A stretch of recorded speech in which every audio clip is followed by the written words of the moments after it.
Hello every one, ഞാൻ Raihana, your learning companion. നിങ്ങൾ മരത്തണലിൽ വിശ്രമിക്കാറുണ്ടോ?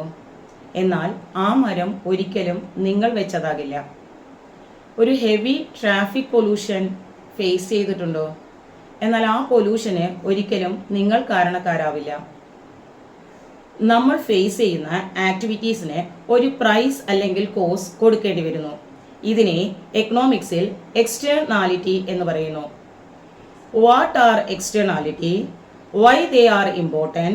How do they impact the economy? To understand this concept in easy and engaging way, don't miss my video.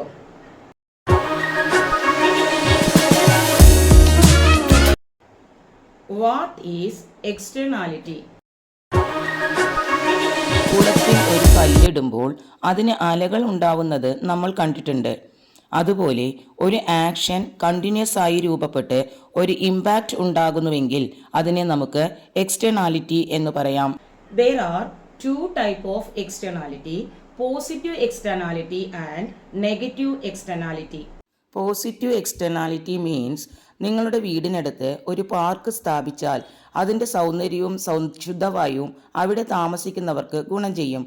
ആ park നേരിട്ട് ഉപയോഗിക്കാത്തവർക്ക് പോലും അതിൻ്റെ ഗുണം ലഭിക്കും. ഇത് പരിസ്ഥിതിയെ ഗുണകരമായ മാറ്റങ്ങൾ ഉണ്ടാക്കുന്നു. ഇങ്ങനെ പരിസ്ഥിതിക്ക് അനുയോജ്യമായ മാറ്റങ്ങൾ ഉണ്ടാക്കുന്നതിനെയാണ് പോസിറ്റീവ് എക്സ്റ്റേണാലിറ്റി എന്ന് പറയുന്നത്. നെഗറ്റീവ് എക്സ്റ്റേണാലിറ്റി മീൻസ് ഒരു ഫാക്ടറി ഉൽപാദന പ്രവർത്തനങ്ങൾ നടത്തുമ്പോൾ അത് വായുവിനെയും വെള്ളത്തിനെയും മലിനമാക്കുന്നു. ഇത് സമീപവാസികളുടെ പരിസ്ഥിതിയെയും ആരോഗ്യത്തെയും ബാധിക്കുന്നു.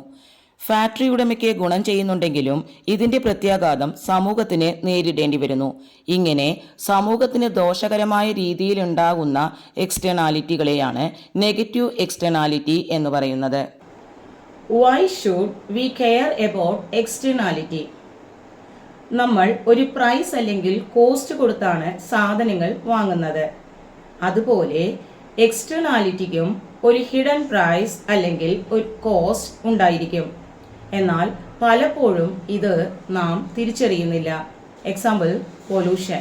How can we solve externality? For example, public parks, research centres, community centres എന്നിവ ഒരു സൊസൈറ്റിക്ക് പോസിറ്റിവിറ്റി നൽകുന്നു. ഇങ്ങനെയുള്ള കാര്യങ്ങൾക്ക് ഗവൺമെന്റ് സബ്സിഡികളും ഇൻസെന്റീവ്സും നൽകി വരുന്നു. സോ ഇങ്ങനെയുള്ള പ്രവർത്തനങ്ങൾ ചെയ്യാൻ കൂടുതൽ പേർ കടന്നു വരുന്നു. എന്നാൽ നെഗറ്റീവ് എക്സ്റ്റേണാലിറ്റിക്ക് ഗവൺമെന്റ് ടാക്സ് ഇമ്പോസ് ചെയ്യുന്നു. Example, carbon tax, air pollution കുറയ്ക്കാനായി ചുമത്തുന്ന ഗ്യാസ് ലൈൻ ടാക്സ്, പ്ലാസ്റ്റിക്കിന്റെ ഉപയോഗം കുറയ്ക്കാനായി ചുമത്തുന്ന പ്ലാസ്റ്റിക് ബാഗ് ടാക്സ് മുതലായവ. അതായത് പരിസ്ഥിതിയെ സംരക്ഷിക്കുന്ന രീതിയിലുള്ള പ്രവർത്തനങ്ങൾക്ക് ഗവൺമെന്റ് സബ്സിഡികളും പരിസ്ഥിതിയെ മലിനപ്പെടുത്തുന്ന പ്രവർത്തനങ്ങൾക്ക് ഗവൺമെന്റ് ടാക്സും ഇമ്പോസ് ചെയ്യുന്നതിലൂടെയാണ് എക്സ്റ്റേണാലിറ്റി ഒരു പരിധിവരെ കൺട്രോൾ ചെയ്തു വരുന്നത്. Have you experienced a situation where someone's action affect your life positively or negatively? Feel free to share your experience in chat box. Bye bye.